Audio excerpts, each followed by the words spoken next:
ಓಂ ವಿಶ್ವಸ್ಮೈ ನಮಃ. ನನ್ನ ಪ್ರೀತಿಯ ಬಂಧುಗಳೇ, ನಮ್ಮ ಜೀವನದಲ್ಲಿ ಪ್ರತಿದಿನವೂ ಕೂಡ ಕಷ್ಟ ಕೋಟಲುಗಳೇ ಅನುಭವಿಸಿ ಜೀವಮಾನ ಪರ್ಯಂತ ಅನುಭವಿಸಿದರೆ ಬಹುಶಃ ನಾವು ಕತ್ತಲನ್ನು ಅಮಾವಾಸ್ಯೆಗೆ ಹೋಲಿಸ್ಕೊಳ್ತೀವಿ.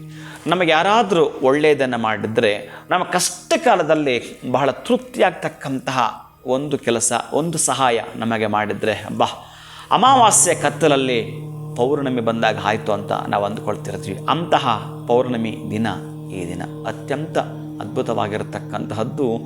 ನಮಗಿರತಕ್ಕಂಥ ಅನೇಕ ಪ್ರದೋಷಗಳನ್ನು ತೊಳಿತಕ್ಕಂತಹದ್ದು ಈ ಬನದ ಹುಣ್ಣಿಮೆ ಆಗಿರತಕ್ಕಂತಹದ್ದು. ಎಲ್ಲಿಯಾದರೂ ಕೂಡ ಈ ಬೆಟ್ಟದ ಮೇಲೆ ಇರತಕ್ಕಂತಹ ಶಿವನ ದೇಗುಲಗಳ ದರ್ಶನ ಮಾಡಿಕೊಳ್ತಕ್ಕಂಥದ್ದು ಸಾಧ್ಯವಾದರೆ ಈ ದಿನ ಮಾಡಿಕೊಳ್ಳಿ. ಬಿಲ್ಲಪತ್ರೆಯಿಂದ ಅರ್ಚನೆ ಮಾಡ್ತಾ ಬನ್ನಿ. ಅಥವಾ ಆಗಲಿಲ್ಲ ಅಂತಂದರೆ ಬಹುಶಃ ಯಾವ ಜೀವಂಚ ಕಾಲಗಳ ತೃಪ್ತಿಯಾಗಿ ಶುಭವನ್ನೇ ನಮಗೆ ಕೊಡತಕ್ಕಂತಹದ್ದು, ಮಂಗಳವನ್ನು ಉಂಟು ಮಾಡತಕ್ಕಂತಹದ್ದು, ಶಿವನನ್ನು ಪ್ರಾರ್ಥನೆ ಮಾಡತಕ್ಕಂತಹ ದಿನ ಈ ದಿನವಾದ್ದರಿಂದ ಓಂ ತತ್ಪುರುಷಾಯ ವಿದ್ಮಹೆ ಮಹಾದೇವಾಯ ಧೀಮಹಿ ತನ್ನೋ ರುದ್ರ ಪ್ರಚೋದಯಾತ್ ಈ ಮಂತ್ರವನ್ನು ಹೇಳಿಕೊಳ್ತೀವಿ. ನಮಗಿರ್ತಕ್ಕಂಥ ಕಷ್ಟಗಳನ್ನು ದೂರ ಮಾಡಿಕೊಳ್ತಿರ್ತೀವಿ.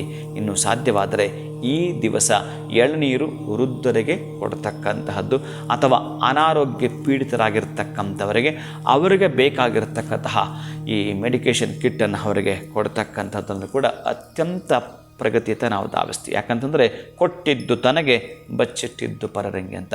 ನೀವೇನು ಕೊಡ್ತೀರೋ ಅದು ನಮಗೆ ದುಪ್ಪಟ್ಟಾಗ್ತಕ್ಕಂಥದ್ರಲ್ಲಿ ಅನುಮಾನವಿಲ್ಲ. ಬರೆದಿಟ್ಕೊಳ್ಳಿ. ಬಹಳಷ್ಟು, ಇನ್ನಷ್ಟು, ಮತ್ತಷ್ಟು, ಎರಡರಷ್ಟು ಪ್ರಗತಿಯತ್ತ ಹೆಜ್ಜೆ ಹಾಕಬೇಕಾದ್ರೆ ಕೊಡ್ತಾ ಬರ್ತಕ್ಕಂತಹದ್ದು. ಕೊಟ್ಟಿದ್ದನ್ನೇ ಒಬ್ಬರು ಕೊಟ್ಟರೆ ನಮಗೆ 10 ಜನ ವಾಪಸ್ ಕೊಡ್ತಾರೆ. ಅಂದರೆ 1:10 ಅಂದರೆ ನಮಗೆ 10 ಪಟ್ಟು ಹಾಕ್ತಕ್ಕಂತಹ ಬೆಳವಣಿಗೆಗಳ ಸೂಚಕವಿರುತ್ತೆ. ಯಾವುದೇ ಆಗಿ ನಾವು ದಾನ ಮಾಡ್ತಕ್ಕಂಥದ್ದನ್ನು ಮಾಡುತ್ತಾ ಬಂದಾಗ ಪ್ರಗತಿ. ಅದರಲ್ಲೂ ಈ ಅಮಾವಾಸ್ಯೆಯ ಪೌರ್ಣಮಿ ದಿನಗಳು ನಮಗಾಗೇ ಬರ್ತವಂತೆ ನಾವು ಸರಿ ಮಾಡಿಕೊಳ್ಳಲು, ತಿದ್ದಿಕೊಳ್ಳಲು ಕೂಡ ಹಾಗೇ ಭಾಳ ಪ್ರಮುಖವಾಗಿರ್ತಕ್ಕ ಶಿವನ ಮಂತ್ರವನ್ನು ಹೇಳಿಕೊಳ್ತೀರಿ. ಪ್ರಗತಿಯನ್ನು ತಾವು ಕಾಣ್ತೀರಿ. ಶುಭಂಭೂಯಾತ್. ಒಳಿತಾಗಲಿ.